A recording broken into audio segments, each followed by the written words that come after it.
All right, I'm gonna be installing the logo, the pearl logo on this mandolin I'm working on. It's just like a kind of a modified A style that I make.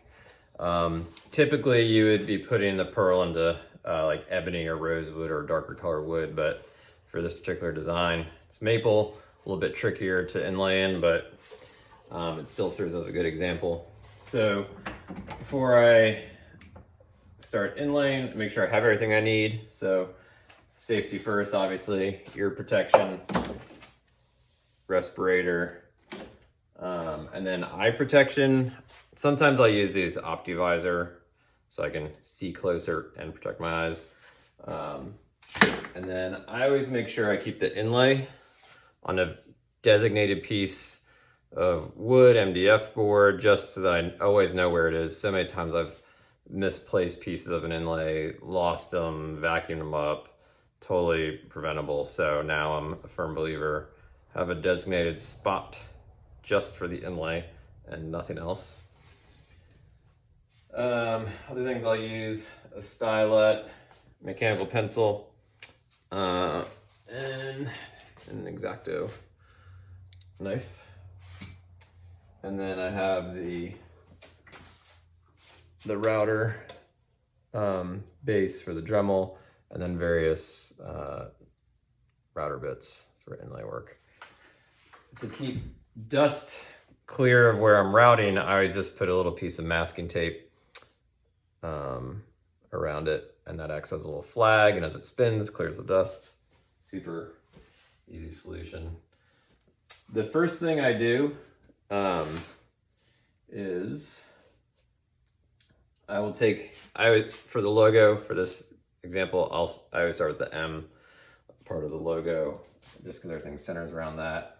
I place it in the spot where I want it to be. All right. And then I use the stylet to hold it in place. And then I trace around it with a mechanical pencil. And that's gonna leave you where you're gonna route.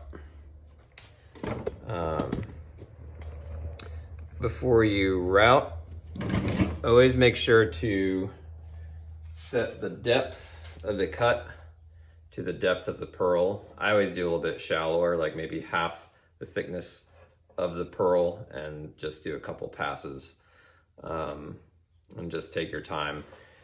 You also, this is super important,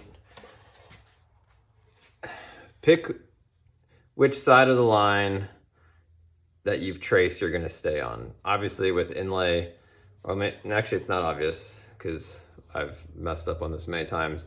So many times in the past, I've gone in and out of the line I've traced, and then it just becomes this kind of mess to deal with. Luckily with ebony, you can fill around it easily, but something like the maple, you're gonna wanna stay on the inside of the traced line and never go out of it. So that's the goal for this, this material. So once you have the depth of the router set, the design traced, then you just put on the safety equipment and just slowly work your way around the tracing. So I'm gonna get to that and do piece by piece. And at another time, I'll show how I glue it in, level it, all those things. So I'm gonna get to work.